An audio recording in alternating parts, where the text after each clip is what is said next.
감사합니다.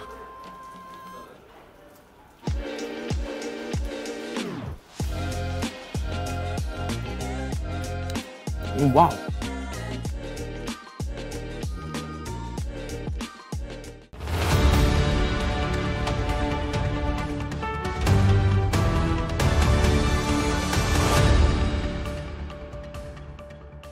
Komið sæl og velkomin í Spursmál, föstudaginn 7. júní. Nú eru forsetakosningarnar að baki og Spursmál tóku þetta virka þátt í þeirri umræðu eins og fólk tók eftir og við þökkum ykkur fyrir að hafa fylgst með þeirri umræðu allri.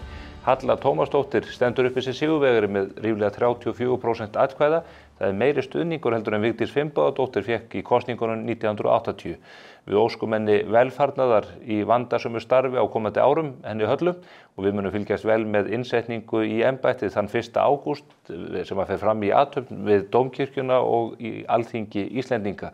Það verður spennandi og fallegur dagur og vonandi að við fáum betra veður heldur en við erum að upplifa núna. Og það mál sem að mig langar til þess að ræða í stuttu máli. Það staða bændana fyrir norðan. Það ekki hægt að líkja þeim aðstæðum sem að þar eru uppi við neitt annað en hamfarir. Lömb hefur fennt inn í Skagafirði, áburði skólar af túnum í Vatnsdal og víðar og menn eru með fé á húsi sem mjög óheppilegt akkurat á þessum tíma árs. Það vonandi að veðrið fara að skána og að þetta blessist allt saman, en ég hef sannarlega áhyggjur af því að fallþungi lambanna í haust verði eitthvað minni heldur en fyrri ár. Þetta eru ótrúlegar og mjög óvenjulegar aðstæður. En það eru óvenjulegar aðstæður víða. Nú Bjarni Benediktsson auðvitað orðinn forsætisráðherra. Hann ætlar að koma hér í setti hjá mér eftir að ræða við mig um pólitíkina, en það mikill titringur á stjórnarheimilinu og í þinginu almennt. Við tökum eftir því. Bjarki Olsen Gunnarsdóttir, hún að draga lappirnar hvað varðar hvalveiðarnar. Það ágreiningur lögreglufrumvarpið svokallaða, það ágreiningur lagareldismálið, það ágreiningur innflytjendamálin og svo mætti lengi áfram telja. Það verður fróðlegt að heyra ofan í forsætisráðherranum það hvernig hann lítur þessi mál, en við munum auðvitað líka að fylgja þessu eftir í fréttum vikunar hér á eftir.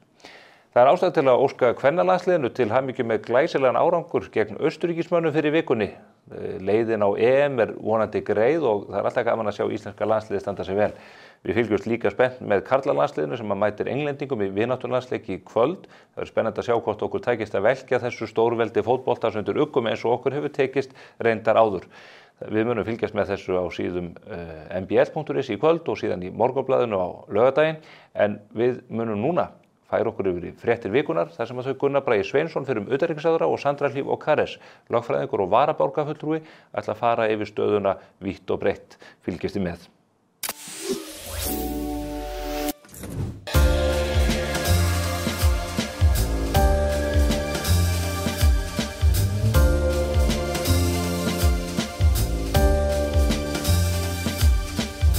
Herragarðurinn klæðir þig vel.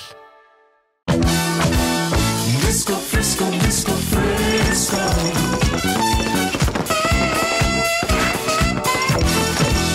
Frisco, frisco, frisco, frisco. Nóa Kropp, brakandi snilld. Hjá Kólumbusævintýraferðum leggjum við áherslu á góða fararstjórn og skemmtilega upplifun. Umfram allt viljum við uppfylla væntingar okkar ferðalanga þannig að þeir njóti ferðana með eftirminnilegum hætti. Við förum víða. Kólumbus ævintýraferðir. Komið sæl.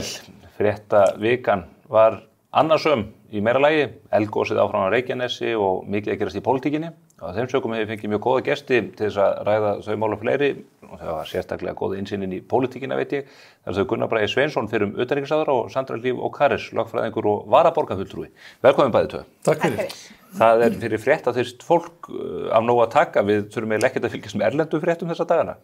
Það nóg að gera hérna heima. Við erum búin að fá nýja forseta og svo fjör í stjórnmálunum og mikið að vera, en það svo sem mikið að gerast erlendis líka. Já. En við höfum kannski fylgt í fangi með okkar mál. Yfirvofandi kosningar auðvitað í Bretlandi og auðvitað bandarísku kosningar. Það kjóst til Evrópuþingsins núna? Já, það yfirstandið kosning núna. Byrjum á forsetakosningunum því að það tengjast nú auðvitað pólitíkinni líka. Halla Tómasdóttir, hún kosin með í raun og alveg ótrúlega afgerandi hætti. Hvernig svona litu þessar tölur út í þínum augum, Sandra, þegar þú Ég reyndar vann rauðinspottinn. Nú var það. Voru það margar flöskur? Ég var nokkuð nösk á maður alltaf búin að fylgjast gríðarlega mikið með, það búið mjög spennandi og skemmtileg í raun og veru aðdragandi og skemmtileg kosningabarátta fannst mér.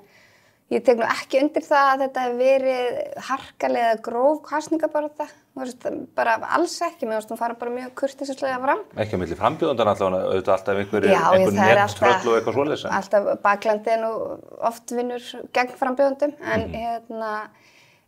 mér fannst þetta ekki koma neitt rosalega óvart, en það sem mér finnst koma á óvart hvað fólk bara tapsárt. Og í raun og veru í talandunum finnst mér vera að gera lítið úr kjósendum með að tala að fólk sé að við kosið taktist gegn Katrínu til dæmis. Ef maður var að fylgjast með til dæmis skoðanakönnunum, en hún var bara mjög stabíl í skoðanakönnunum. Fylgi hennar var ekki að sveiflast neitt. Þetta var bara 24-27%? Þetta var bara 24-27%, bara alltaf. Það var fylgi annarra frambjóðenda sem var að sveiflast. Þannig að mér fannst þetta ekkit vera einhvern veginn koma neitt stórkostlega óvart. Ertu þá að segja að þetta sé ekki taktísk kosning þó að fólk hafi fært sig á milli frambjóðanda eftir hver var líklegastur til að vinna? Er það ekki taktísk kosning? Nei, ég meina á endanum fólk að kjósa þann forseta sem það vill. Það að kjósa forseta sem það vill, frekar en kannski forseta sem það vill ekki. Þú veist, það taktískt eða ekki? Ég meina, fólk, þú veist, að kjósa gegn, þú veist, samfylkingunni eða kýs Vinstri græna. Þú veist, þetta svolítið, mér finnst þetta vera svolítið að vera að tala niður til kjósenda.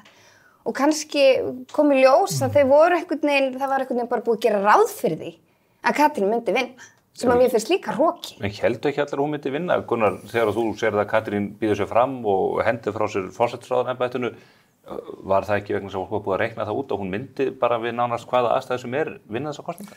Ég hugsa að í svona hennar herbúðum og hennar nánasta umhverju hafi kannski reiknað með því. En síðan náttúrulega búið við það voru 11 frambjóðendur eða hvað voru margir að lokum sem þýðir náttúrulega atkvæði dreifast til mikið. Þannig að það ekki hægt að reikna með því allir fylgi sér að bak við einhvern einn. Síðan sjáum við líka að það náttúrulega mörgum sem finnst þetta svolítið umdeilt að forsætisráðherra fara úr embætti yfir þetta. En mér persónulega fannst það í sjálfu sér ekkert skrítið. Ég meina Katrín hörku stjórnmálamaður, fyrrverandi, hörku einstaklingur. Mjög vinsæl, langt umfram þess að flokkurinn hennar nýtt. Algjörlega. Og við sáum það líka á liðinu sem var með Katrínu í hennar herbúðum og bara ég sammála því sem ég komið fram að menn megi ekki vera svona tapsaður og tala eins og tala. Halla Tómasdóttir kosin með góðu meirihluta, rosalega flott og frambærileg og mun verða mjög flottur forseti. Og menn eiga að hætta þessu sárendum á röfli og fylgja sér á bak við okkar glæsilega forseti. Hvernig finnst ykkur svona þessi tapsálni koma fram? Katrín hefur tekið þessu mjög stórmannlega og hún bara játaði ósigur mjög snemma þarna kvöldið og losaði þetta leiðdálítið þá pressu sem hefði verið á henni fram eftir kvöldi, hvað það var þar? Katrín náttúrulega mjög reynd og hún náttúrulega líka bara stór persóna, mikil persónuleiki, þannig að hún höndlaði þetta alveg hárrétt.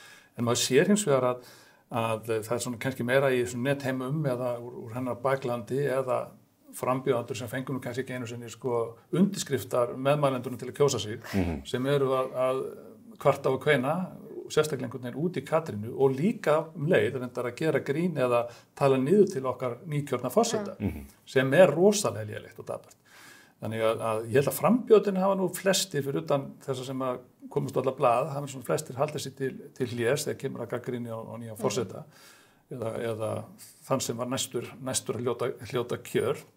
Þannig að ég held að við megum bara vera sátt við stöðan eins og í dag. Hætta þessu röfni. Mér fannst líka bara flott hjá, eins og til dæmis Halla greinlega náði til ungra kjósenda, sem mér finnst bara frábært. Kosningaþátttaka var mjög góð? Kosningaþátttaka var mjög góð, ekki það kosningaþátttaka unga fólksins yfirleitt töluvert betri í forsetakosningunum heldur en í þinghúsveita. Það bara, í síðustu kosningum maður sér það. En mér finnst það bara frábært og vonandi verður það bara svona, valdeflandi fyrir unga fólki að kjósa því að mér finnst bara frábært að þau hafa verið svona virkið þáttakendur í þessu og hún keyrði bara, fannst mér bara mjög flotta kosningabaráttu. Já, ég held með að þakklátt fyrir það að einhvern veginn tókst Höllu, Tómasdóttur, að kveikja í unga fólki. Og ég held að hennar barátta hafi verið svolítið hennar bara það hafa kannski gert það líka, ekki engungu það að hún sé svona frambærileg og flott kona, heldur líka það að hún kerði svo mikið á framtíðarsýn og jákvæðinni, var bara að bjóða upp á svona ákveðin pakkamára kannski þannig, sem að unga fólki hrefst af. Og svo verða svona óvæntir atburðir, kannski eins og þegar hún kemur lasin í einhverja kappræður og með klútum hálsinn, það verður bara trend allt í hennu af því að unga fólki einhverju takit upp. Já, hverju þið ekki með klút? Nei, ég bara segja þannig að það var svona allt rétt einhvern veginn sem að þau gerðu fannst mér. Hún pólitískur kraftaverkamaður, bara miðað við reynsluna frá 2016 að hún næri einhvern veginn að fara úr engu fylgi í mjög mikið fylgi, ekki nægilega mikið 2016 en núna þá bara skaut hún öllum hinnum frambjóðendunum ref fyrir rass. Þess vegna hefði þetta í raun og veru ekki átt að koma svona mikið óvart, eða aftur kom mér ekki óvart en kom mjög mörgum óvart. En mér finnst ég held að sé líka eins og Gunnar segi með jákvæðina. Þú veist, unga fólki, þú veist, upplifir pólitíkan alveg óbúslega leiðilega sem ég skil. Þú veist, að hún var svona með jákvæðan blæ og jákvætt viðhorf og það miklu meira aðlaðandi heldur en hitt. Já, ég nefndi í innganginni hér áðan að hún fær meira fylgi heldur en Vigdís Finnbogadóttir 1980 og þá nú flesti búin að spá því að forseti kjöri núna með innan við 3 atkvæði, innan við 30%. Haldið þið að það verði fljótt sátt hana svona í ljósi þessara tapsáru einstaklinga sem að eins og Hjörleifur Guttormsson skrifar stóra grein í Moggan það hvað þetta hafi allt verið agalegar niðurstöður. Haldið að þessar raddir muni heyrast lengi áfram eða nær hún að fylgja fólki að baki sér eins og Ólafi og Vigdís og Guðna tókst að gera? Ég held það. Núna hún tekur náttúrulega ekki við embætti strax þannig ég held að þetta tekur ekki við í ágúst. Leið og Halla fer af stað, leið og hún fer að sinna embættinu.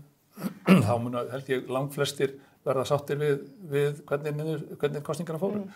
Ég held að hún muni sýna það að hún manneskja fólksins, hún mjög þægileg umgengni og brosandi, svarar skynsamlega erfiðum spurningum, mun koma vel fram erlendis, við höfum eftir að sjá hana brillara þar held ég. Þannig að ég hef ekki ágjörð því, ég held að fólk muni fylgja sér. Ég alveg sammála því, ég held að muni bara myndast sátt hana og sé í raun og veru sátt hana, þetta það náttúrulega oft þessi háveri minnihluti sem að heyrist mest í. En það náttúrulega svolítið, við verðum hins vegar að vera ófeimið að ræða það, þetta kerfi náttúrulega mjög skrítið, Þú veist að þú þurfir örfá til að bjóða það fram og svo getur orðið forseti með 20%, 25%, Þú veist, tvær umferðir, það það sem við þurfum að fara í held ég.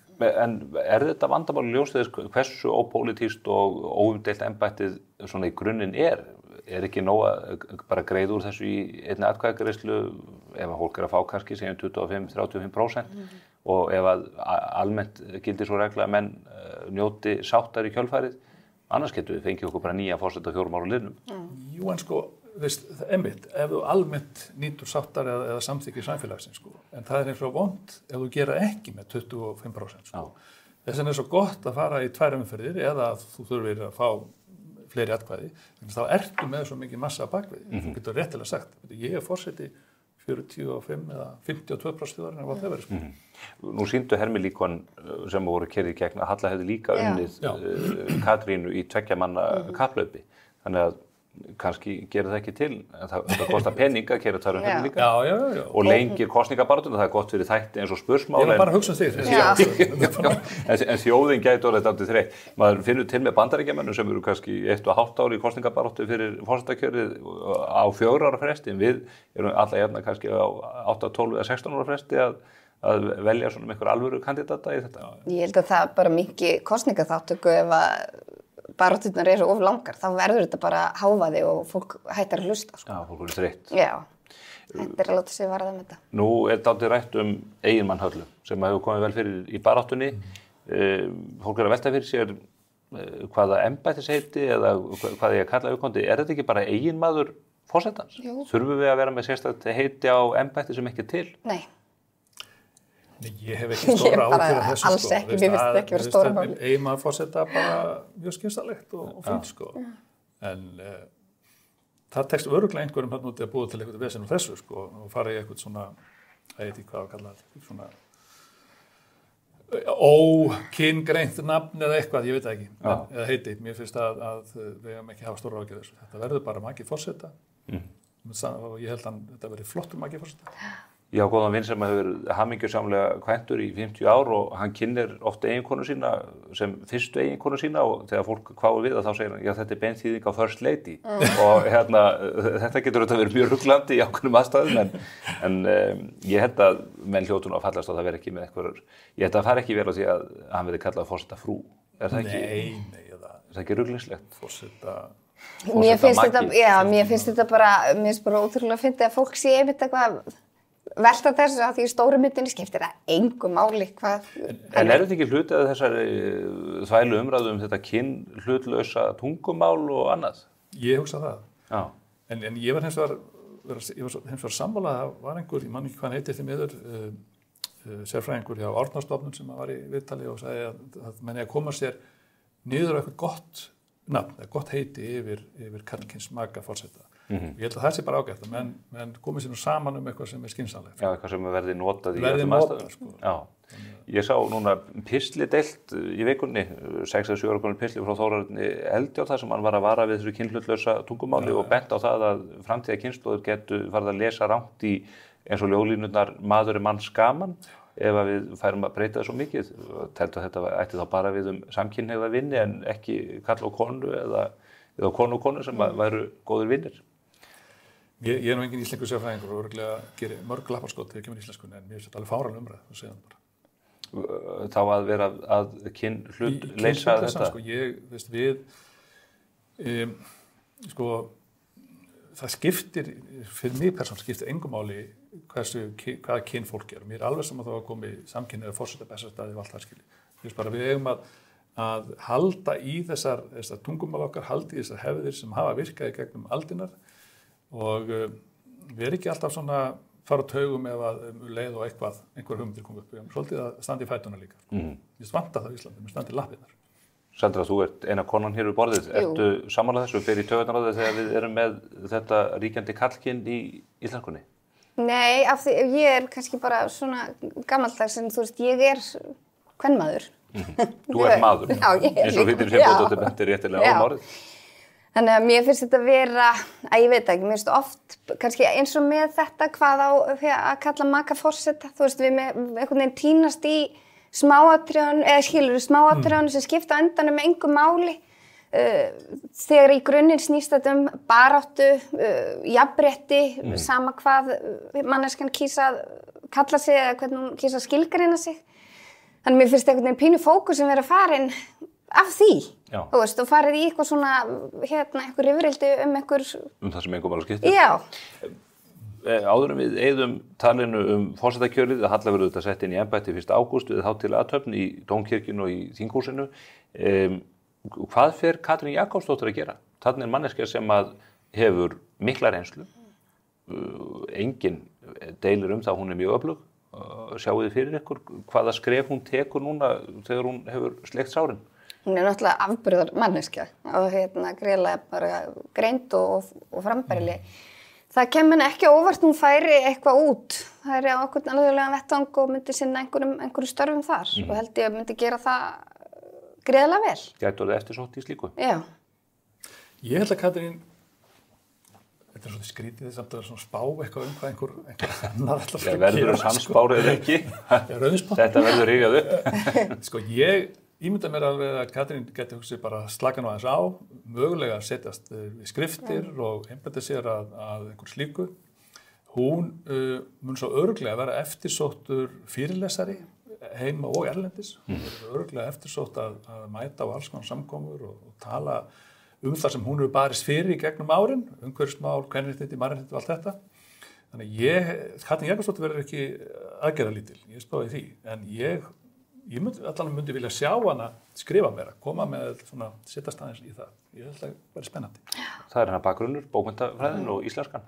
Ég held að bara alla dyr standa opnar fyrir hana. Þú veist að hún getur í raun og veru gert það sem hann langar til að gera. Ég var reynda sjálfur búin að spá því og segja það við alltaf marga því það er grein rátt fyrir mér að hún myndi taka sér hlé, hún myndi bjóða sér fram til forseta, ekki núna, þetta er setna. Hún myndi taka sér 4-8 ára hlé frá sviðsljósinu, skrifa bækur og tala og láta svona safna í sarpinn og verða svo bjóða sér svo fram. Það er ekki útilokað. Nei, hún er ung Já, hún þetta sagði aldrei aftur. Það aldrei segja aldrei. Fólk getur þetta að geta það á henni sig. En þetta hefur aðrar afleiðingar. Katrín núna stigin út úr pólitíkinni. Guðmundur Ingi Guðbrandsson tekinn við Vinstri grænum. Bjarni Benediktsson orðinn forsætisráðherra og mælist nú fylgi Vinstri grænna, ég segi ekki við frostmark, en það fer að nálgast það. Þetta komið í 3%. Sjálfstæðisflokkurinn líka mælast lágur og Framsóknarflokkurinn. Hvað tilfinningu hafið þið núna fyrir þinginu? Manni sýnist þetta vera hálfgeð svikalogn? Mér finnst nú ótrúlegt að þessi ríkisstjórn hangi ennþá saman og mér finnst það aftur talað að vera tapsár að mér finnst Vinstri græn vera ótrúlega, mér finnst það vera bara dálítið í vælukornum. Þetta bara að hringja í 113. Að bæði það hvernig nýr starfsmaður flokksins stígur fram eins og hún sé auka þingmaður. Þú ert að vísa í Sunnu Valgerðardóttur fyrir fréttamann á RÚV. Já, og manni finnst skrítið eða ótrúlegt að hugsa til þess að hún hefur stigið fram með þennan status án þess að hafa borið það undir kongni prest. Þannig að mér finnst til það líklegt að þetta hefði verið borið undir einhvern innan flokksins. Þetta var bara þungur hnífur í garð. Já, og verið einhvern veginn algjör, fólk það líka bara að taka ábyrgð. Það náttúrulega líka bara partur að þau bjóður sig fram og taka þátt í pólitík. Þú býður fram á, ákveðnum forsendum og stendur fyrir eitthvað og svo bara fer það í dóm þjóðarinnar. En að vera einhvern veginn alltaf að benda fingur á einhvern annan og kenna einhverjum öðrum í staði fyrir að bara segja bara, heyrðu, okkur hefur ekki tekist nógu vel og bara kjósendur okkar eru greinlega ekki sáttir við þetta og við þurfum bara að líta okkur nær og gera betur. En það ekki lýsingin í þessari pistli að Sjálfstæðisflokkurinn hafi raun og verið bara valtað yfir Vinstri græna og sé núna með forsætisráðherra á stólinn og öll spila á hendi? Sjálfstæðisflokkurinn er líka búin að tapa gríðarlega miklu fylgi. Það bara, má ekki gleyma því. Hann var bara með töluvert meira fylgi heldur en Vinstri græn. Þannig að, en hann er í sögulegu held í lágmarki. Það er alveg furðulegt að það kemur einhverjum af stjórnarliðum á óvart að flokkan er að tapi þegar við með ríkisstjórn sem er lengst í vinstri og lengst í hægri. Það þýðir, og svo erum við með einhvern framsóknarflokkinn í miðjunni sem virðist litlu skipta í öllu þessu samhengi, sem þýðir það að á endanum ertu bara með einhvern svona gráan graut sem ekki kemur út úr. Hún er bragðlaus, lyktar ekkert sérstaklega vel og enginn vill borða. Það er vegna þess að það eru allir að gefa eftir. Auðvitað er Vinstri græn búin að gefa eftir. Sjálfstæðisflokkurinn búin að gefa eftir, svakalega mikið líka. Og fyrir hvað, spyr ég? Því ekki er það nú sérstaklega svona góður árangur sem manni finnst maður sjá allan svona í efnahagsmála landsins eða í svona framgangi í atvinnulífi, í bara eins og orkuöflun og öllu þessu. Þannig ég velti við hvað er það sem að gera það verkum að mann hangar svona á þessu. Því þetta er vitanlega löngu búið. Við sjáum það núna að nú erum við að reyna að ljúka þinginu. Hvað snýst umræðan þar? Stjórnarflokkarnir er að reyna saman hvernig ætla að ljúka málunum. Og þetta er ekki fyrst að þetta var svona líka síðastliðið vor og mögulega vorið þar áður. Þannig að þetta er svona sjálfskapavíti sem þessi flokkar er búin að koma sér í. Og þetta er bara í sammála söndarskipti bara væl í þessum Vinstri grænum hvernig að koma fram núna og hamast og með einhverja hótanir hreint með ólíkindum í rauninni, vil ég segja. Því að annarkvort eru þeir í þessu samstarfi eða ekki. Ja. Og ef þeir ætla sér ekki að vera í þessu, ef þeir ætla að vera einhver skæruherna í gagnvart ríkisstjórninni, í gagnvart Sjálfstæðisflokknum, þá eiga þeir náttúrulega bara að segja það eða hætta þessu. Er þessu ekki sjálf hætt þá? Einhverju velta fyrir hvort að bara hagsmunirnir séu of miklir, bara miðað við fylgi flokkana, þá ljóst að bara stór hluti þessara þingflokka annarkvort bara þurrkist algjörlega út eða stórun hluta, eins og í tilviki Framsóknarflokks og Sjálfstæðisflokks. Allt stefnir í það Vinstri grænir verður bara ekki á þingi eftir næstu kosningar. Hafa menn ekki bara svo óbúðslega hagsmuna því að halda þetta út eins lengi og þetta mögulega geta? Jú, ég meina auðvitað, en aftur kem ég á það, bara heyrðu, ekki verið pólitík ef þú ert ekki tilbúin til að taka höggi líka. Þetta er ekki alltaf bara dans og rósum og regnbogar og þú ert kosin til að gera ákveðna hluti og þú gerir það ekki, þá náttúrulega auðvitað finnur þér fyrir því. Þannig að mér finnst þetta líka vera bara þetta. Svo getur fólk líka horta á þetta þegar eru tækifæri fólkin í þessu og þú veist, það spyrna sér í botnin og mér var bara áhugavert ég tek undir það með borgarfulltrúnum Líf, Magnúðardóttir sem var í fréttum núna í fyrradag var að tala um það að væri bara komið tími til að Vinstri græn þyrfti að fara bara halda landsfund, kjósa sér forystu og allt þetta, af því þau eru náttúrulega pínu hauslaus her, að það er svona tilfinningin manns, að það sé ekki einhvern veginn með einhvern leiðtoga. Katrín er náttúrulega farin og það er ekki búið að kjósa í raun og veru náttúrulega nýjan formann. Þannig að þeir eru valið, þeir geta kosið að horfa á þetta sem tækifæri og bara kjarna sig og koma sterk inn í einhverja baráttu. En mér finnst það líka vera hræstni að vera bara á vælinu að fylgi sé farið og þar sé allt einhverjum öðrum að kenna. Ef þeir eru svona ósátt við þetta, slítið þá ríkisstjórnarsamstarfinu. En þau vil ekki gera það því þá missa þau völdin. Þú veist, mér finnst þetta líka... En munið þau þá bíða eftir því að halda landsfund eins og Vinstri grænir í haust, verða átök formannsembættið á þeim vettvangi? Ég held að verði ekki mikil átök sko. Mér finnst nú svona allt benda til þess að Svandís vilji hún og treyst hún sér til þess að taka við flokknum og þá mun hún fá það. Ég held að verði þannig. Heldur að Guðmundur Ingi mun ekki berjast fyrir því að halda sínu embætti? Jú, mögulega gera það, en ég, svona eftir því sem maður heyrir svona í kringu sig og að lesa milli línana, þá held ég síðan svona minni stemning fyrir því, en auðvitað, þú veist, Guðmundur Ingi ágætismaður og hann gæti örugglega leitt flokkinn áfram. Ég held rauninni að það verði engin kraftaverk þó að það verði kosin formaður í Vinstri grænum, ekki ef þetta heldur svona áfram óbreytt. Þeir gætu lyfst upp eða flokkurinn gæti fengið einhver auka prósent í einhver könnunum með nýjan formann, en svo fer þetta bara aftur vegna þess að flokkurinn ennþá á sama stað. Og ég trúi því aldrei að Sjálfstæðisflokkurinn muni fara að gefa Vinstri grænum meira eftir en þegar Sjálfstæðisflokkurinn hafa gert nú þegar í þessu samstæði, bara til að bjarga þeim upp fyrir einhverja slittuðu prósentur sko. Þetta er eins og fylgið svona eins og mælinn í bílnum. Hann fyrir að pípa þegar kemur svona ákveðið frostmark, 3% eitthvað svoleiðis. Hætta á að vegurinn sé ísaður. Þeir komast kannski í hitatölur í smá tíma og svo farir þetta aftur niður, nema það breytist ekki mikið á þeim sjálfum. Og það er þá að fara út úr ríkisstjórn. Það gerist ekki nema með því að breyta þessu formi. Nei, og ég held sko að mögulega gætu Vinstri græn hoppað út úr þessu í haust þegar að þeir eru búin að sjá það að nýr formaður breytir ekki miklu.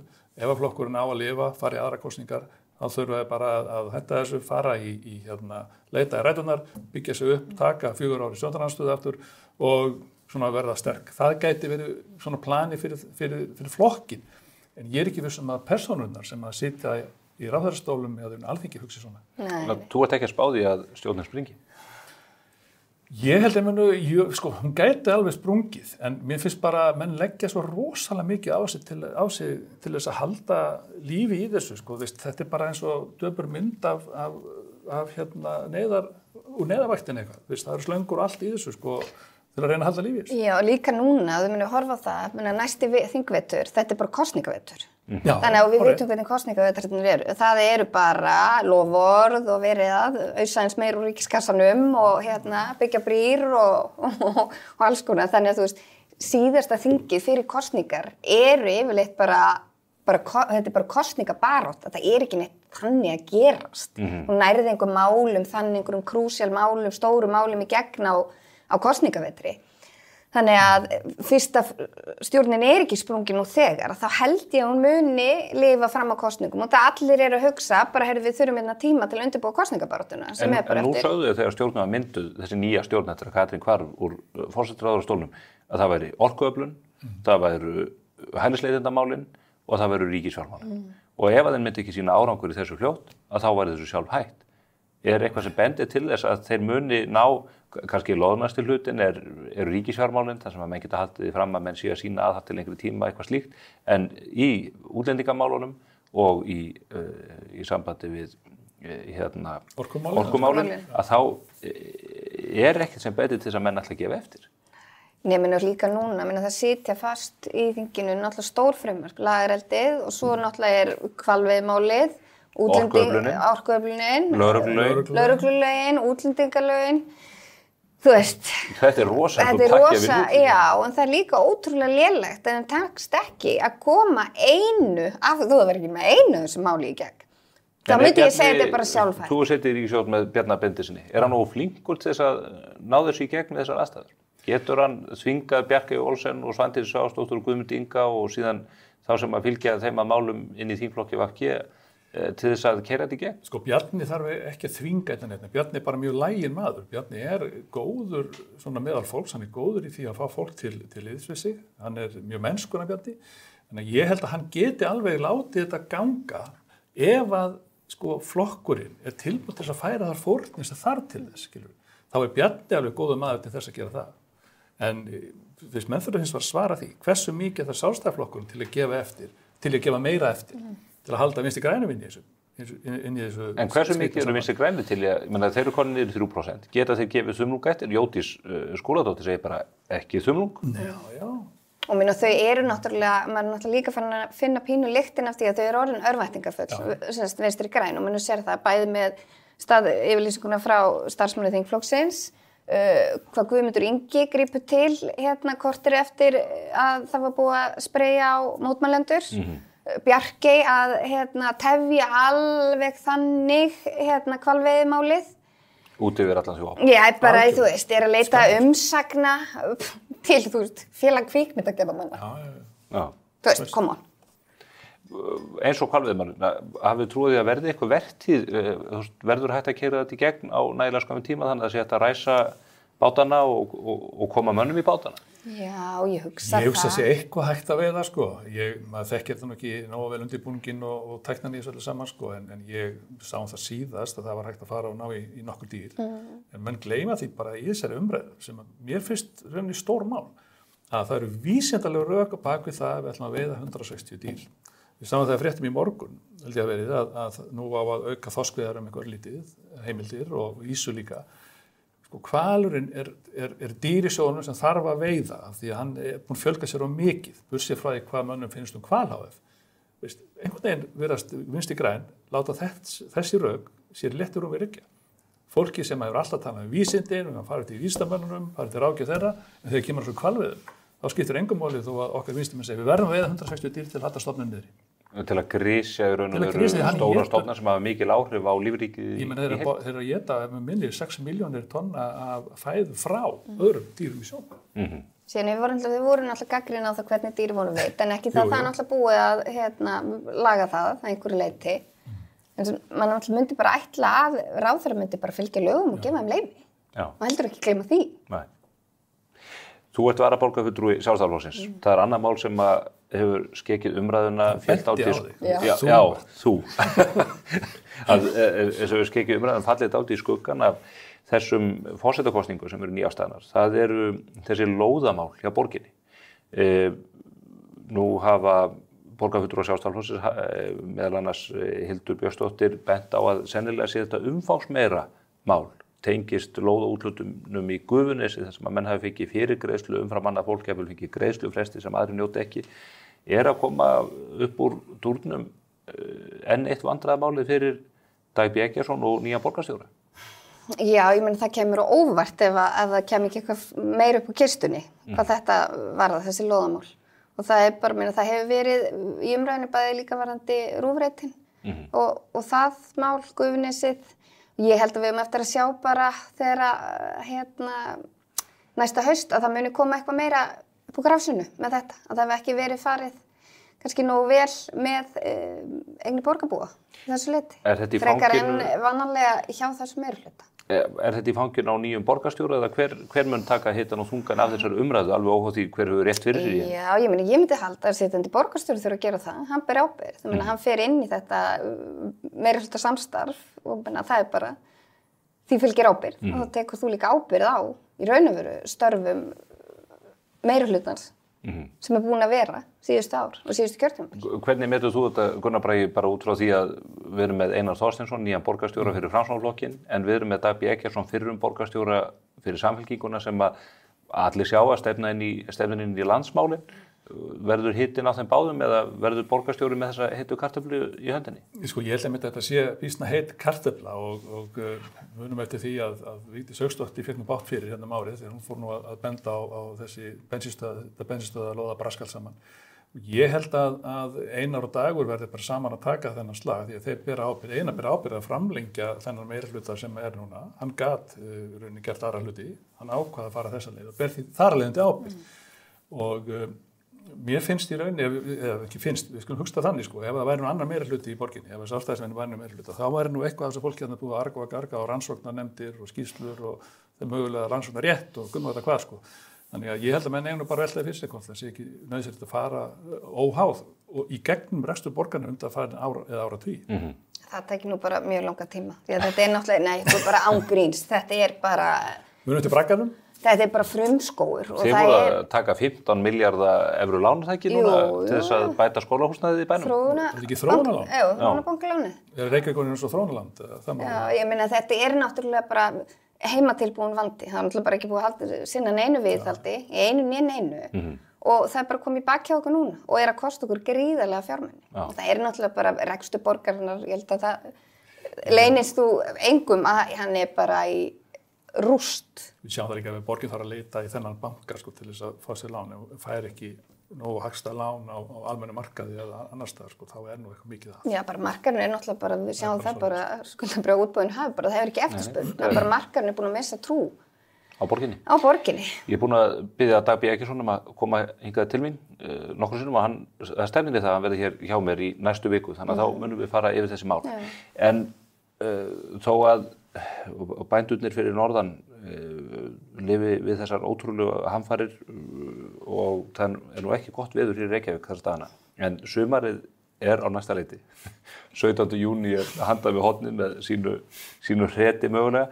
Verður þetta pólitískt sumar? Verður lífi í tuskunum eins og hefur verið síðustu ár? Það hafa verið alveg tíðindi og pólitíkinni síðustu 2 sumur allavega, eða mun þetta núna falli ljúga lög og allir skella sér til tenni fram í ágúst, september?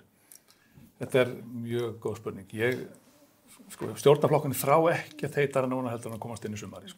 Þeir þrá ekkert heitara heldur en að losna við Alþingi og fréttir og annað. Það er líflínan. Það er líflínan og ég held að það sé það sem að horfa núna. Það er að komast inn í sumari, láta lítið fyrir sér fara til tenni eða Flórida eða hvert óskupun þeir fara og koma svo aftur í ágúst því að það náttúrulega að sitja Höllu Þómasdóttur inn í embætti, þá þurfa að hittast aftur og þá byrjar að undirbúa haustið. Þannig ég hugsa að við fáum nú svona frekar tíðindalítið svona í part af júní, byrjun júlí, en svo held ég að fara hérna í kólunum aftur Strax í ágúst. Já, ég held það, en þú veist það fyrir eftir núna hvenær þinglókin verða og hvenær tekst að semja þinglók. En mér finnst líka áhugavert að þingi slítur núna í júní og þingi ekki sett fyrir annan þriðjudag í september. Óbúslega langt sumafrí. Þetta eftirhald í gömlu bara þegar þingmennirnir þurftu raunverulega bara að fara á hesti í sitt kjördæmi. Þú veist, mér finnst þetta Snertur viðkvæma það, já, en núna erum við með bara ágætis flugsamgöngur þrátt fyrir þessu mjög dýrar innanlands og bara svona tiltölulega ágætis vegi, kannski fyrir utan Vestfirðina, en Ferðakostnaður þingmanna hefur nú ekki flækst fyrir þeim. Nei, þannig að ég held að sem gamall landsbyggðarþingmaður, þá nota maður sumar í að fara á alla bæjarhátíðirnar, keppa í að taka þátt í hrútaþukli á ströndum og hitta þetta, þannig að þingmenn, það mjög mikið eftir því spurt allavega út á landsbyggðinni að þú eyðir sumrinu þínu í að heimsækja bæi og hitta fólk sem að eitt skemmtilegastur hlutir á starfinu. Já, en þú þarft ekki 3 mánuði í það. Þú veist, ég líka... Horfðu á Norðvesturkjördæmið. Já, ég hef keyrt það 2 svar, algjörlega. Það Suðurkjördæmið, láttu þið nú Ásmund Friðriksson vita það. Já, en mér finnst þetta samt en bæjarhætturnar eru Ég skil kátt við. Og ég nú, þú veist, frá Akureyri sjálf, en já, mér finnst þetta svolítið langur tími, sem að ekki... Ég var alveg til að segja á þingið og þingmenn bara líka frí fyrir þjóðina frá þinginu. Þingið búið að vera undan hann ár, þá held ég bara gott að þjóðina... Þú myndir tala allt öðru sér að þú væri inn á þingi. Já, eflaust. En ég held líka að fólk verði bara þá pínu komið með það nýbúið að vera forsetakosningar, búið að vera hasar í þinginu, ég held að fólk verði bara rosalega fegið að fá frí frá pólitíkinni. Já, geta farið að lesa einhverjar drastlbókmenntir á Sólaströnd. Ég hins vegar ekki alveg hættur með pólitíkina því að Bjarni Benediktsson forsætisráðherra, hann kemur hingað til mín eftir örskamma stund. Ég þakka ykkur fyrir komuna og fyrir frábæra umræðu, Gunnar Bragi og Sandra Líf. Takk fyrir. Eins og segi, Bjarni Benediktsson hér, handa við hornið, fylgist vel með. Með Toyota Relax getur þú framlengt ábyrgðina á bílnum þínum upp í 10 ár. Já, 10 ár. Hægt og rólega 1 ár í senn og engar áhyggjur.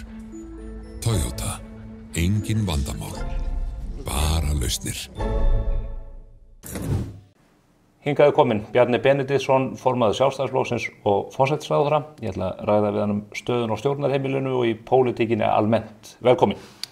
Takk fyrir það. Nú erum við að vakna upp bara við nýja veruleika eftir forsetakosningar. Þið fenguð þarna 2-3 vikur í algjört frí frá almenningi og okkur fjölmiðlum, það ekki svona upplifunin? Já, svona nokkurn veginn. Þingi var samt að störfum á nefndasviðinu og ríkisstjórnin kom saman, þannig að Þetta var, kannski athyglin fór annað tímabundið. Þú hélst til hlés, en þarna var mjög náinn samstarfsmaðurinn sem bauð sig fram. Hún vék úr embætti forsætisráðherra sem olli því að þú ert núna leiðtogi ríkisstjórnarinnar. Ekki sjálfsagt að draga þá ályktun að þú hafi krossað við nafn Katrínar í kjörklefanum á laugardaginn? Eins og ég sagði, ég hafði marga góðar ástæður fyrir að styðja Katrínu og vildi ekki vera að gera kosningabaráttuna eitthvað sérstaklega flokkspólitíska með því að vera sem formaður að taka mikla afstöðu og ætla bara að halda mig við það. En mér fannst samt furðuleg umræðan að Katrín hefði haft eitthvað með það að gera, hvernig spilaðist úr eftir að hún vék úr embætti. Hún fór þá og helgaði sig forsetaframboðinu og eftir sátum við leiðtogar þá stjórnarflokkana og það voru við sem að spiluðum úr framhaldinu án hennar aðkomu. En svo það nú annað sem mér fannst athyglisvert í þessari kosningabaráttu að það umhugsunarvert að það sé notað gegn fólki að það hafi verið í stjórnmálum. Eins og það sé ekki eitthvað sem verið í. Eins og það sé ekki reynsla sem að máli skipti. Var einhver sem að gerði lítið úr því? Var ekki fólk að segja við viljum ekki fá hana sem forseta að því hún hefur staðið fyrir ákveðna pólitík? Mér fannst vera gengið miklu lengra heldur það. Þegar að frambjóðendur segja ég hef aldrei haft neinn pólitískt tengsl. Eins og það sé mikill kostur. Aldrei tengsl neinum pólitískum samtökum, aldrei skipt mér af stjórnmálum. Ég veit ekki, mér finnst það. En finnst þér ekki skynsamlegt að þessu frambjóðendum að nota það ef þeir hafi ekki pólitískt tengsl? Þú hefur gert að þú værir ekki í pólitík. Ég veit ekki hvað átt við hvort það sé skynsamlegt að nota. Ég bara vil tala fyrir því sem að mér finnst vera satt og rétt og það sem að mér finnst í því efni það að reynsla úr stjórnmálum getur verið mjög dýrmæt. Fólk sem gefur sig að stjórnmálum að reyna að gera gagn fyrir samfélagið. Það má hafa skoðun á því hvort að það hefur tekist vel til með það eða ekki.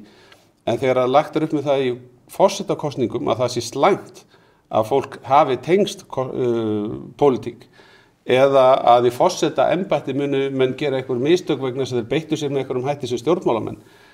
Þá finnst mér við komnir langt út fyrir eðlileg mörk og mér finnst með því bara vegið að stjórnmálastarfi almennt. En það voru margir meðan annars fram á menn í Sjálfstæðisflokknum sem sögðu, ég ætla að styðja Katrínu einmitt vegna þess að hún búin að vera forsætisráðherra eða leiðtogi í pólitíkinu og þess vegna eini hæfi kandidatinn til að taka við þessu.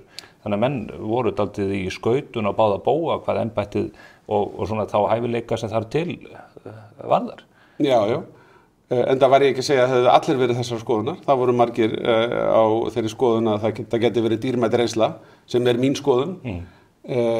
Alveg án tillisti þess að það voru aðrir hæfir frambjóðendur í framboði. Punkturinn minn bara sá að þegar maður heyrir því fleygt að það sé ókostur að hafa verið í stjórnmálum eða hafa tengst stjórnmálum eða menn sem hafi verið í stjórnmálum megi bara fara eitthvað út á kant og ekki vera að skipta sér af.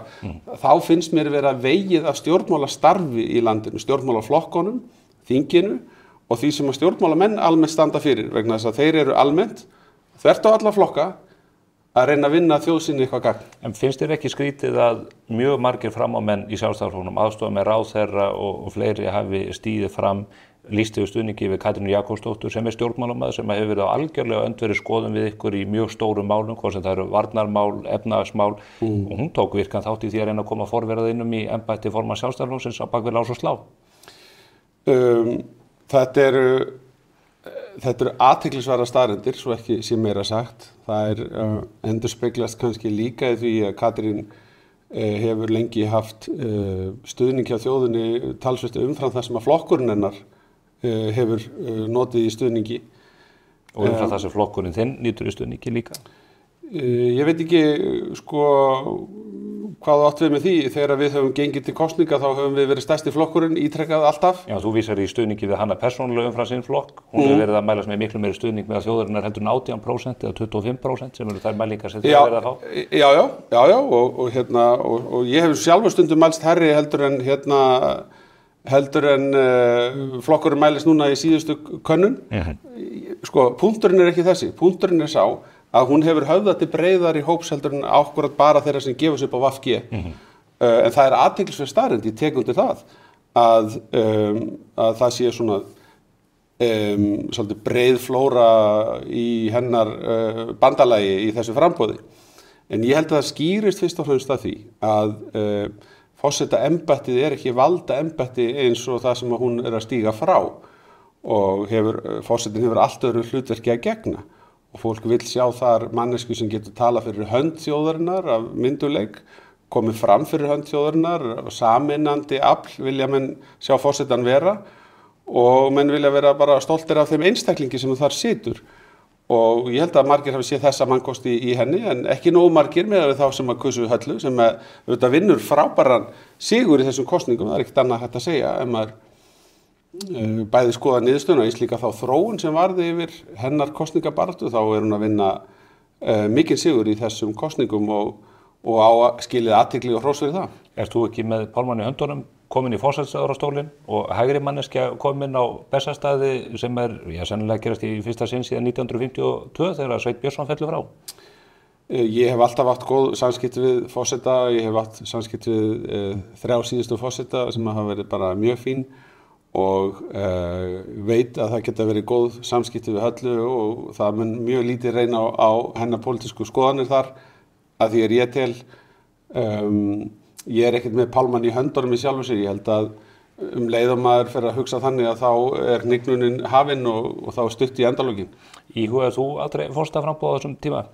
Nei, ég gerði það nú ekki og satt best að segja bara með alla mína athygli á því starfi sem ég í. Ég, sem formaður í mínum flokki að þá ég að leiða okkar þingflokk og í ríkisstjórnarsamstarfinu. Það bara nóg fyrir mig.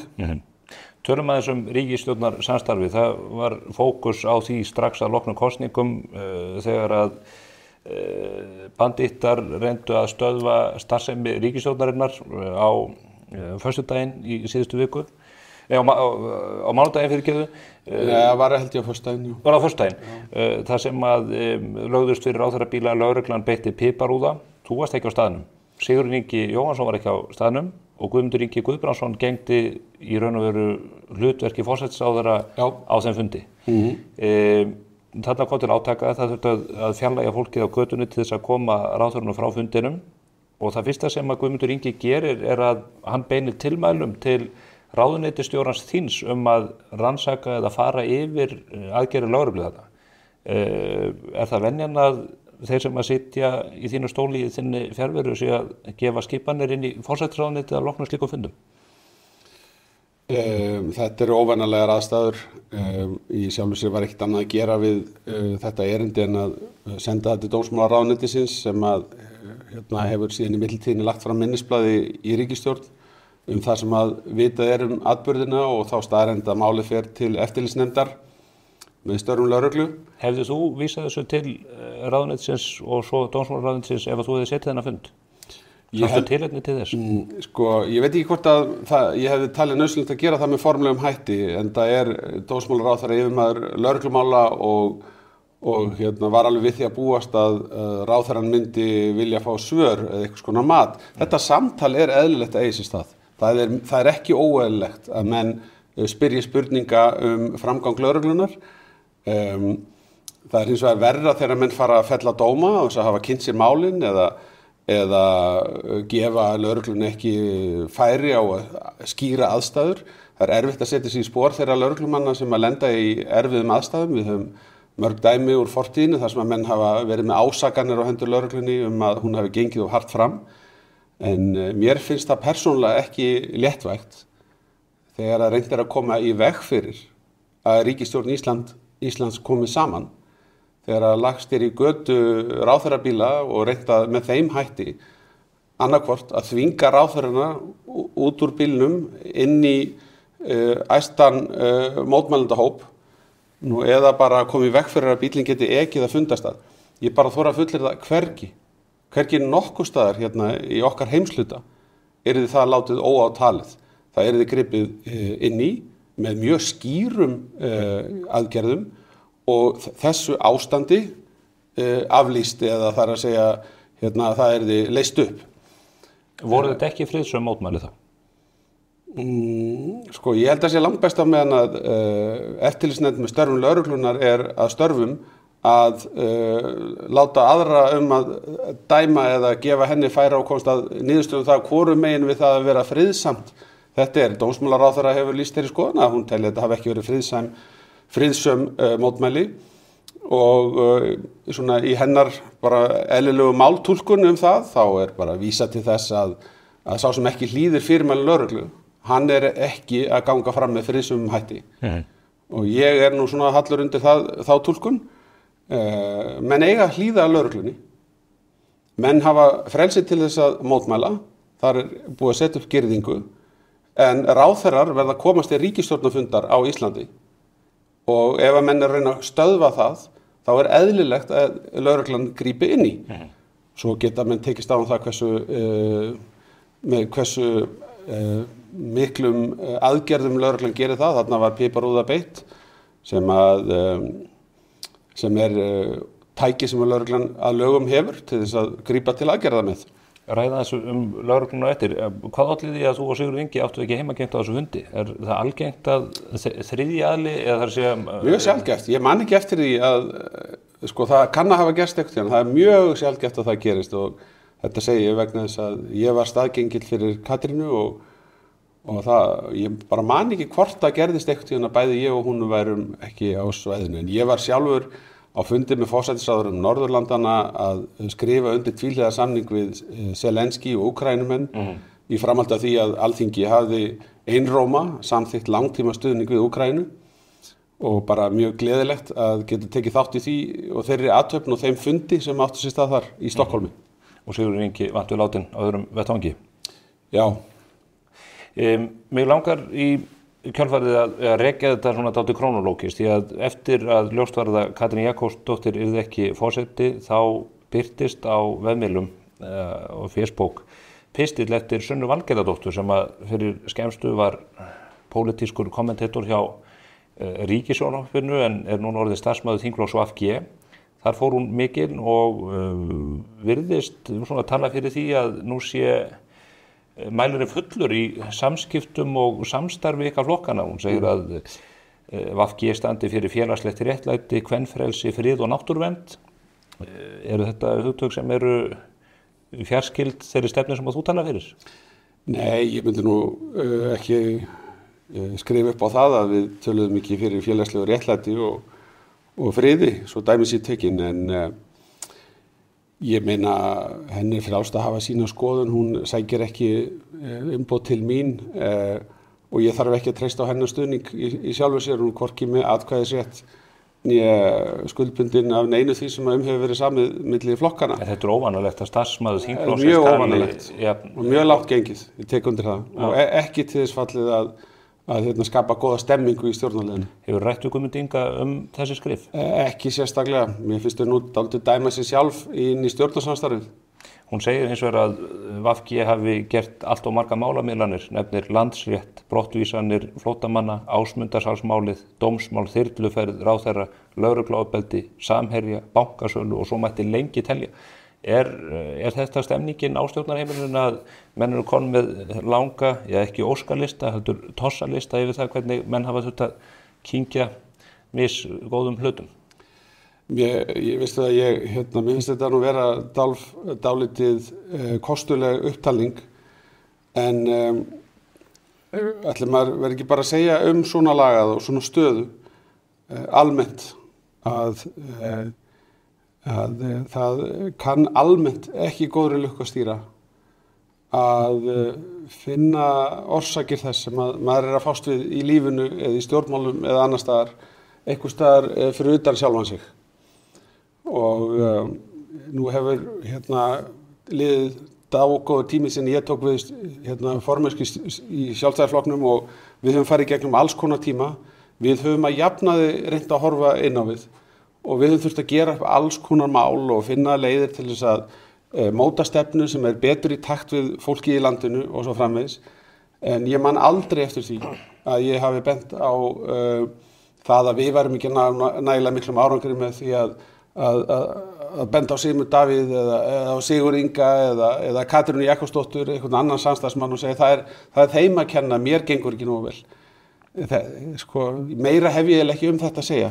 Menn ættu í svona stöðu og ég veit að VG sem rótgróinn, sterkur stjórnmálaflokkur með sterka innviði í grunninn, þó að tímabundið mælist hann mjög lágt.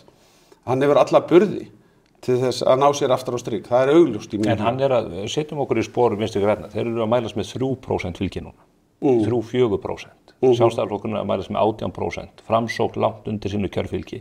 Allir flokkarnir miklum herpingi. Nú leiður þú þessa ríkisstjórn til að taka stubbi núna í þinginu, svo kemur sumarleyfi og svo hefst haustþingið þegar að fer að grána aftur í hlíðum. Raunhæft, bara út frá svona pólitískum veruleika, að þessir flokkar geti haldið samstarfinu áfram fram í september á næsta ári ef að fylgið fer ekki að taka eitthvað kipp. Það augljóst að það alltaf að fara á taugum sérstaklega á vettvangi Vinstri grænna. Já, ég minna að það alveg rétt hjá þér að þegar það orðið stutt í kosninga þá við því að búast að spennustigi vaxi og það koma nýjir frambjóðendur þá fram og flokkarnir fara sína leiðir við að stilla upp á lista og það getur vel verið að það verður mikla breytingar og það erfitt að lesa nákvæmlega í það, en það alveg rétt hjá þér að það verður ekki til þess að hjálpa ríkisstjórn að vera með lágt fylgi og spennu í stjórnarflokkun þegar stutt í kosninga. Þannig að raunhæft að við störfum fram í september. Ég segi það vel raunhæft að nota tíman og ná betra talsambandi, koma betur skilaboðum til skila. Mér finnst umræðan í samfélaginu oft verk þessara ríkisstjórnar vera algjörlega út á túni. Þegar rætt efnahagsmál eða stöðu heimilana, kraftin í atvinnulífinu, mörg önnur mál sem eru sko, í mínum huga hinn endanlegi mælikvarði á framgang mála í okkar góða landi, þá finnst mér menn bara að fá að komast upp með að segja hvað sem og svo það bara þannig að við búum í heimi þar sem að verða meiri sundrung á vettvangi stjórnmálana. Ríkisstjórnir eiga erfiðara almennt, ekki bara á Íslandi, með að halda miklu fylgi til lengri tíma. Horfðu á Bretland, horfðu á Noreg. Það stutt síðan að verkamannaflokkurinn Noregi vann bara gríðarlega flottan sigur. Í algjöru ströggli í dag. Ekki vegna þess að það allt svo ömurlegt í Noregi, heldur vegna þess hvernig þjóðfélagsumræðan smám saman að þróast í átt til meiri skautunar, samtalið milli fólks og milli kjósenda og þeirra sem stjórna að verða litað af samfélagsmiðlunum sem eru allstaðar að leiða til meiri skautunar og óánægju og dregur úr trausti til stjórnvalda hvarvetnum alla Evrópu í Bandaríkjunum. Það ekki umræðan sem orsökin heldur afleiðing. Hér erum við með 9,25% stýrivexti. Verðbólgan að aukast hér. Það var 4% samdráttur í hagkerfinu á fyrsta ársfjórðungi. Tökum þessa umræðu endilega. Hvalveiðarnar allt í klessu varðandi þau mál áfram ári eftir. Hvað það sem að raunverulegu máli skiptir fyrir eina ríkisstjórn gagnvart þegnunum í landinu? Hvaða mælikvarða viltu leggja? Tökum bara þann sem að mér finnst eiginlega trompa flest aðra, sem kaupmáttur heimilana. Okkur hefur tekist betur heldur en öllum Norðurlöndunum og Evrópusambandinu að verja kaupmátt núna í gegnum krísu. En hann að skerðast mjög hratt núna með þessum fastvaxta lánum sem að koma til endurskoðunar hjá þúsundum heimila. Kaupmáttur, nú ert þú að tala kaupmáttar afstöðunartekna að teknu tillit til vaxtakostnaðar. Já, það bara veruleikin sem í buddunni á fólki í lok mánaðar. Það alveg rétt hjá þér að vextir á húsnæðislánum að hafa áhrif, en ef þú skoðar þau heimili sem með verðtryggð lán með jafngreiðslum og skoðar greiðslubyrði þeirra lána á móti launahækkun sem hafa verið að eiga sér stað, þá þessi kaupmáttarrýrnun sem þú ert að tala hún ekki að eiga sér stað nema hjá mjög litlum hópi. Síðastliðin 10 ár. Þessi verðtryggðu lán sem þú vísar líka í, þau hafa líka hækkað gríðarlega. Nú ert þú að fella stóran dóm efnahagsmálin á grundvelli þess að skoða mjög afmarkaðan þátt efnahagslífs okkar. Ég að lýsa upplifun fólks.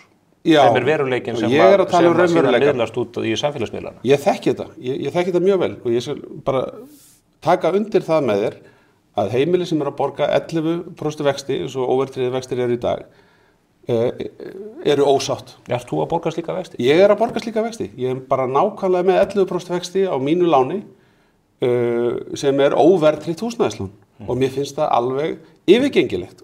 En ég sætti mig við það í skamman tíma, þannig að ég ætla að styðja Seðlabankann í þeirri viðleitni að ná tökum á stöðunni og það er að draga úr spennunni, verðbólgan er að lækka.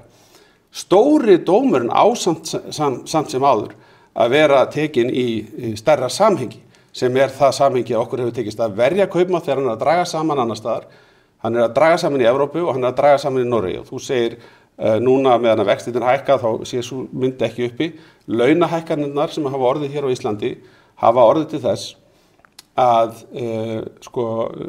greidd laun fyrir vinnustund á Íslandi eru að hækka langt umfram það sem er að gerast í nágrannalöndum. En er það ekki einmitt þess að bara tekið að láni? Það er ekki tekið að láni. Menn hafa farið fram úr sér í þessum kjarasamningum, meðal annars í samningum þar sem að þið dældu 20 milljörðum úr galtómum ríkissjóði til þess að loka því gati. Já, býttu, þetta er enn fullyrðingin, þetta er nefnilega, maður stendur í miðjum straumi slíkra fullyrðinga sem eiga allar að vera til þess fallnar að draga upp þá heildarmyndastöðun allt sé ómögulegt. Staðreyndirnar eru þessar. Síðastliðin 10 ár hefur hagvöxtur á Íslandi verið meiri heldur en nokkuð staðar annars staðar í nágrannaríkjunum. Hagvöxtur á mann sömuleiðis, nema ef við berum okkur saman við Danmörku út af einu fyrirtæki í því landi, en þetta er sögulega mikill árangur í hagvexti sem er grundvöllur að uppbyggingu lífskjara á Íslandi. Þess vegna hefur okkur tekist að verja kaupmáttin, hann hefur stórvaxið, hann hefur vaxið meira á Íslandi, þar sem heimilin hafa milli handan í lok mánaðar er hærri tala heldur en áður séð, þó við séum núna tímabundið að glíma við vexti sem bitna á þeim sem eru með húsnæðislán. En ég bara segi þá fullyrði, við erum að ná tökum á þeirri stöðu, það eru merkin eru komin fram og ég trúi því að vextir fari núna að lækka. Þegar að þeir hafa tekið að lækka og við erum komin í gegnum þennan verðbólgukúf sem er núna, þá mun niðurstaðan eftir sem áður áfram vera svo að okkur hefur tekist að byggja upp lífskjör á Íslandi hraðar heldur en í nágrannalöndum. En af hverju heldur að vextirnir fara að lækka núna þegar verðbólgan heldur áfram að tikka upp?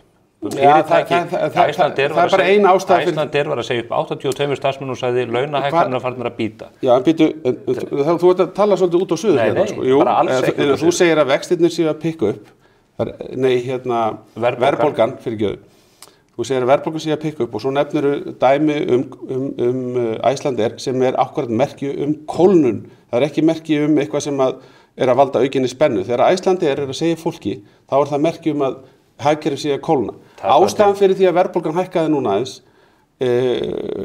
er í einstaka liðum sem er ekki ástæða til þess að hafa ágjörð að við draugum með okkur inn í framtíðina. Forstjóri fyrirtækisins gaf alltaf aðra skýringu fyrir því að hverju þeir að segja upp þessu fólki.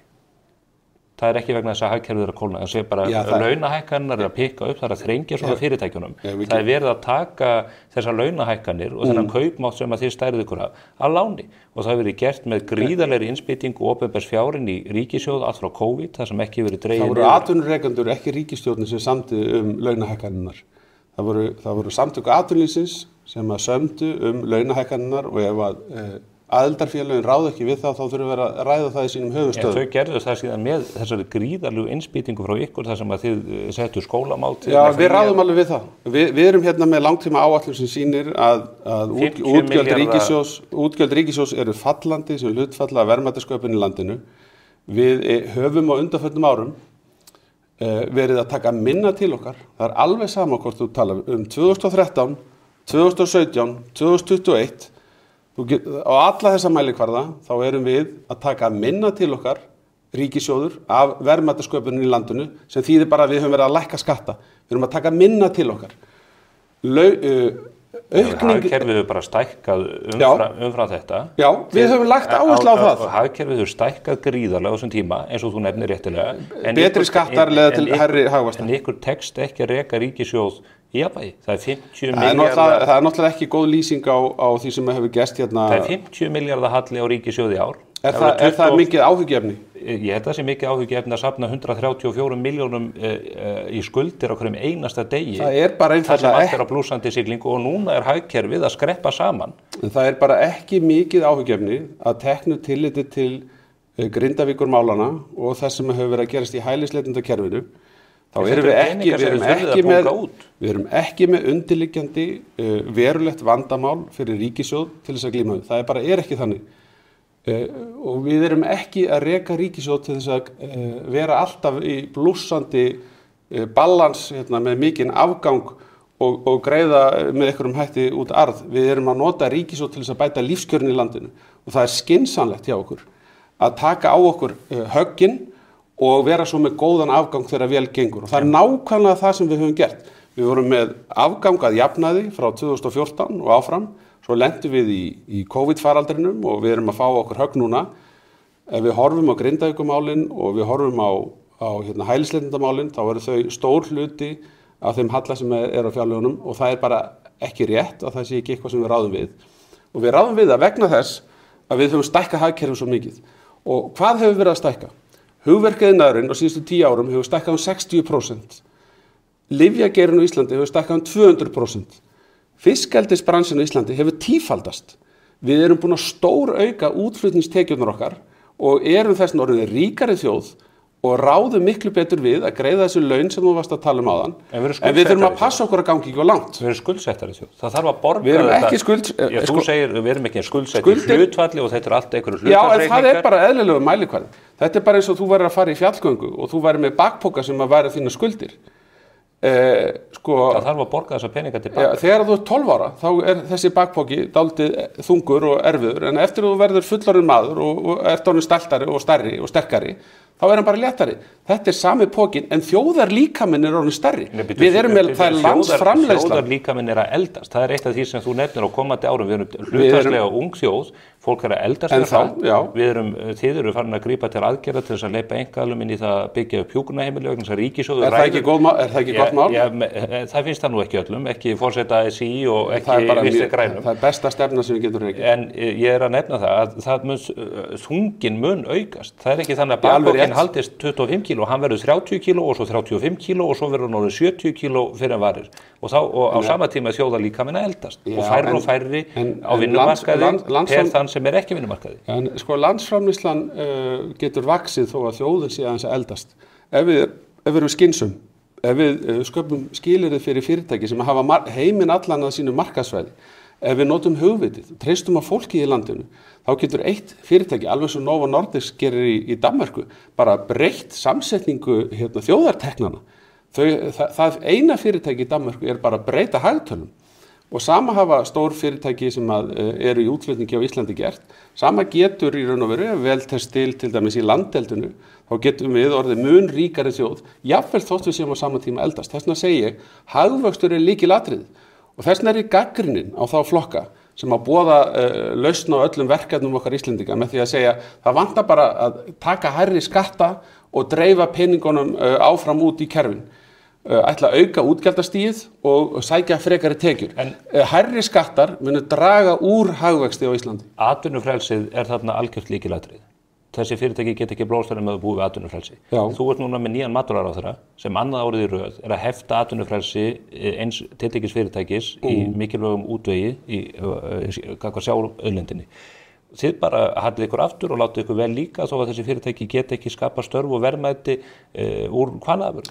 Ég hef stutt hvalveiðar einmitt á þessari forsendu að þarna er verið að skapa verðmæti með sjálfbærum hætti. Það er ráðherra í þinni ríkisstjórn sem að augljóslega er að leggja stein í götu þessa verkefnis með allskis hnútukasti og rugli. Já, það er þannig að það var annar ráðherra í fyrra og við gerðum athugasemdir við það hvernig haldið var á því máli. Hún færði fram sinn rökstuðning og síðan kom umboðsmaður og svona hvað upp úr með það að það hefði ekki verið lagi. Nú er nýr ráðherra í ráðuneytinu, það hefur ekki hjálpað að það þurfti, fyrrverandi forsætisráðherra þurfti að taka vaktaskiptin tímabundið, en ég skal bara vera hreinn á beit með það, mér hefur þótt þetta mál taka allt of langan tíma. Finnst þér eðlilegt að leita... Allt of langa tíma, ég er ekki ánægður með stjórnsýsluna hvað það snertir, bara ekki ánægður með það. Finnst þér eðlilegt að leita viðbragða kvikmynda innan þegar verður að taka ákvörðun þetta? Sko almennt þá ætla ég ekki að handstýra hverjum og einum ráðherra. Þeir hafa mikið frelsi að lögum og verða að fá að bera ábyrgð á sínum málaflokkum. Þessi ráðherra sem þú ert að vísa til er ekki búin að komast að endanlegri niðurstöðu í málum. Ég finnst að hafa tekið á langan tíma en við slum gefa ráðherranum færi á að ljúka meðferð málsins. Það eru fleiri mál. Þegar þið mynduðu ríkisstjórnina þá það eru 3 mál sem við leggjum höfð áherslu á. Það eru innflytjendamálin, eða það er að segja hælisleitendamálin, það eru orkumálin og ríkisfjármálin. Mér langar til að nefna orkumálin í þessu sambandi því að leið og þetta var tilkynnt þá voru stólaskipti, matvælaráðherra vék úr sínur embætti út af einmitt hvalveiðimálinu og hún tekur við innviðaráðuneytinu og segir þá leið og stjórnin tekur við, já, skipulagsmálin eru á minni könnu, þau tengjast inn á orkumálin og hún lét að því liggja að það hlutum er ekki leitt í gegn, þau myndi halda þessi sömu spennitreyju eins og Vinstri grænir og Landvernd hafa gert núna ára saman. Mér fannst hún ekki segja það sko. Við getum bara fundið klippur þar sem hún hafði þessu orði yfir. Já. Hefur ekki áhyggjur af því að það muni ekki þreifast í þessum orkumálum, allavega ekki fyrir að þessi ríkisstjórn verður löngu farin frá völd? Við höfum mikið rætt þetta við, ég og fyrrverandi formaður Vinstri grænna og við ráðherrarnir gegnum tíðina. Fórum á dýptin í þessu þegar við gerum stjórnarsáttmálana og svo framvegis. Og ég ætla ekki að gerast talsmaður Vinstri grænna en ég ætla bara að segja mín upplifun svo að þau eru með grænni orkuöflun. Þau hafa hins vegar viljað vanda svo mjög ferlana að það hefur orðið til vandraða að mínu áliti og það þarf að bregðast við því. Enda þegar ég ræði það við þau, þá segja þau gott og vel, auðvitað erum við til samtals það ef að ferlanir eru orðin vandamáli sjálfu sér að þá getum við gert umbætur á því þannig að kerfin virka. Þau eru ekki flokkur sem ætlar að kasta grótum í öll tannhjól, gera sér grein fyrir því að orkuskiptin á Íslandi verða aldrei ef ekki verður aflað grænnar orku. Núverandi formaður Vinstri grænna við tala bara á allt aðra leið, hann gegn Suðurnesjalínu 2. Hann er mjög sterkur umhverfissinni, en er ekki besta leiðin til þess að venda umhverfið gegn svona eina gæsalappa óþarfa viðbótar orkuöflun til dæmis að þá tryggja flutningskerfið sé í lagi og er ekki Landsnet núna að fjárfesta í verkefnum fyrir 80 milljarða uppbygging á flutningskerfi raforku. Þetta er sem að hann er beinlínis á móti og fólki hans ranni í Landvernd og náttúruverndarsamtökum þau leggja stein í götu þessar verkefna. Landvernd er enn að leggja stein í götu Suðurnesjalínu 2. En ráðherrarnir í ríkisstjórninni eru ekki talsmenn og eru ekki hann er bara fyrrum framkvæmdastjóri Landvernd. Já, og hann er það fyrrum sko. Hann er ekki að semja umsagnir fyrir Landvernd.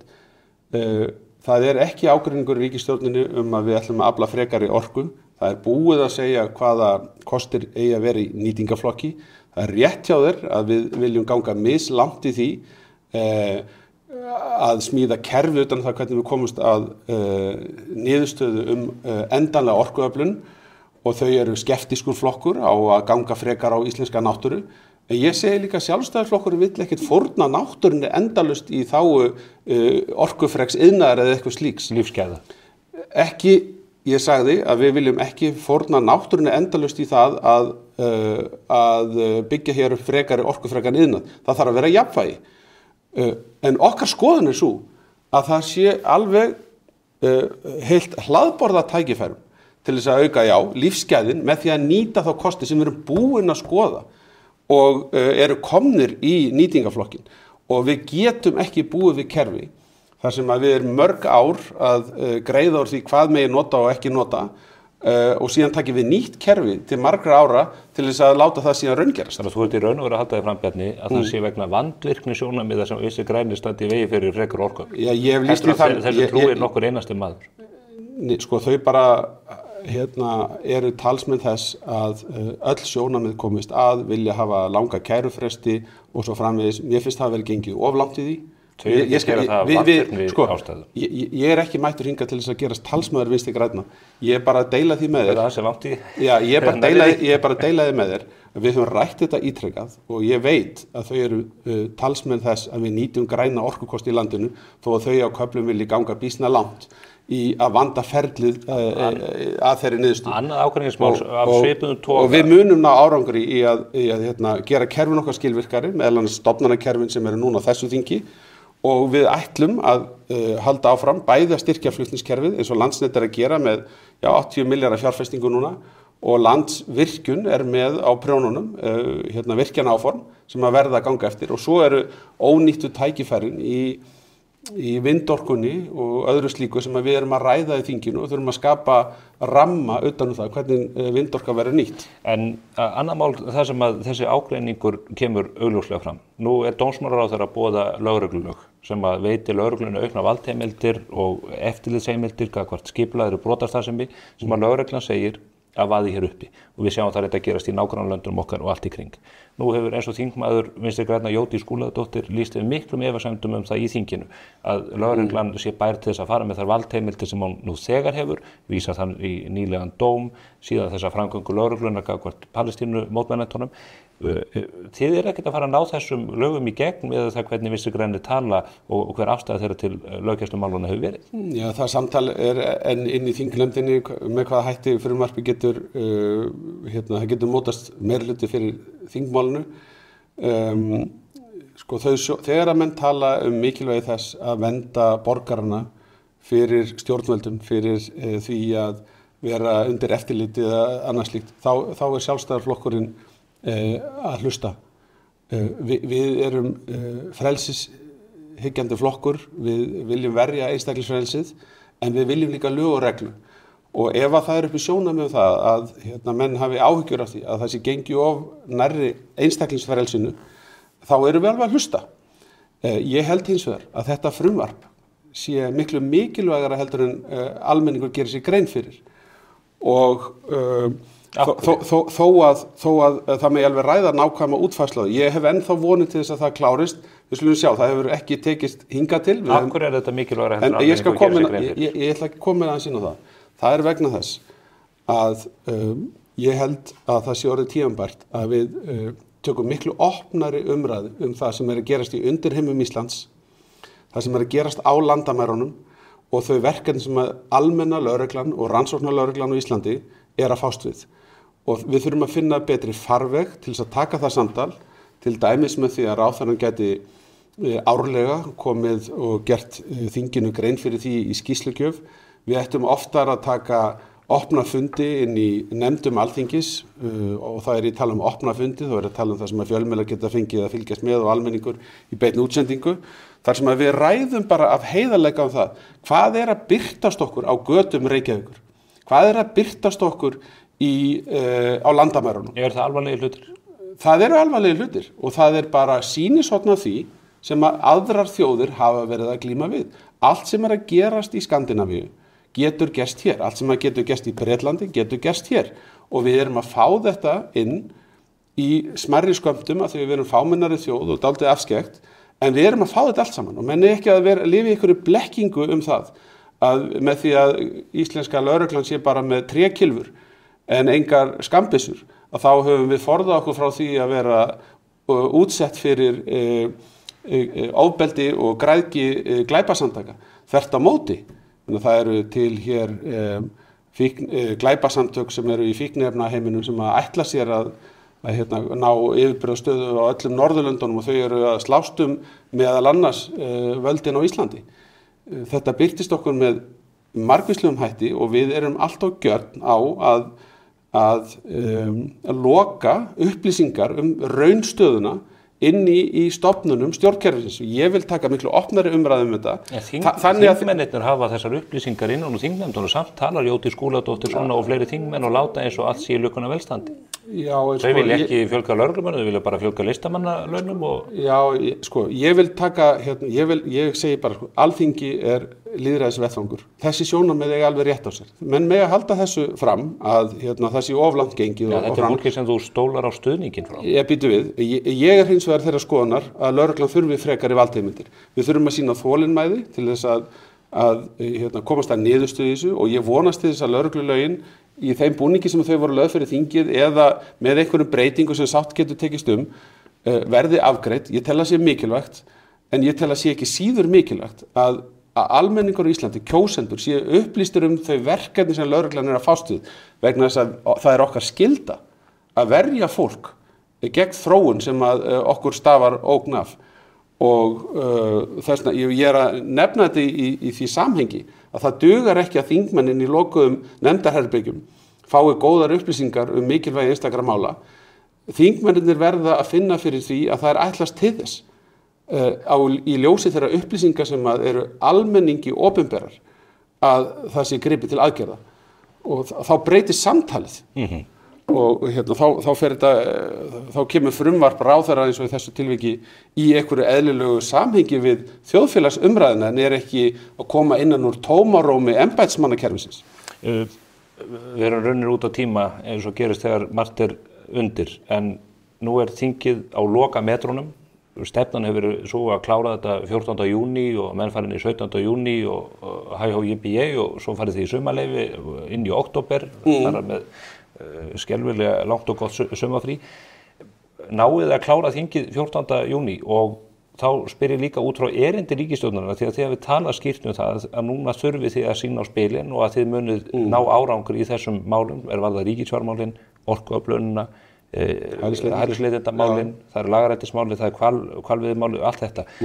Hvað raunhæft að þið sýnið á mörg spil áður en að þið farið í sumarleyfið? Jú, við viljum ná sem mestum árangri í öllum þessum málum. Það er ekki venjan að öll mál ríkisstjórnar klárist alltaf, sko, en við teljum að séu mjög mörg mál langt komin. Ef við tökum hælisleitendamálin, þá það mál komið aftur út 3. umræðu eftir að hafa í tvígang farið nefnd, þannig að það eiginlega bara að loka metrunum, sem gríðarlega mikilvægt. Þetta stórt mál, verið umdeilt, en þetta eitt af höfuðmálum okkar í þessari ríkisstjórn að klára núna ásamt því að fara í svona heildrænni stefnu. Reyndar að boða nýtt frumvarp síðan með haustinu, eða ekki? Jú, ráðherrann vill láta reyna á búsetuúrræði sem eitt tækið, en við slum hafa það líka í huga að með því að við höfum verið að gera breytingar, við höfum verið að búa til reglur brottvísanir, við höfum verið að greiða þeim sem að sjálfviljur fara og svo framvegis, þá okkur smá sem að takast að hafa áhrif á aðsóknina til Íslands og hún að hrynja. Við erum með... Hún það mjög mikil. Hún mikil en þá, en ef við berum saman bara mars, apríl og maí í ár við árið í fyrra eða hitt í fyrra, þá erum við með innan við helmingin af því sem var í fyrra og við erum kannski með 1/3 einstaka mánuði með það sem var árið 2022. Þannig að það mikil breytinga í þessi stað og við ætlum að fylgja því eftir. En hverju náðu að klára fyrir þinglok og verða þinglok í 14. júní? Ég að vonast til þess að við klárum til dæmis öryrkjamálið sem risakerfisbreyting. Lagareldismálið á viðkvæmum tímapunkti, það verið að takast á einstaka breytingar þar. Við klárum útlendingamálin, við erum að klára kerfisbreytingarnar í orkumálunum. Það fjármálaáætlunin, þetta svona stór mál sem liggja fyrir þessu þingi og mörg til viðbótar.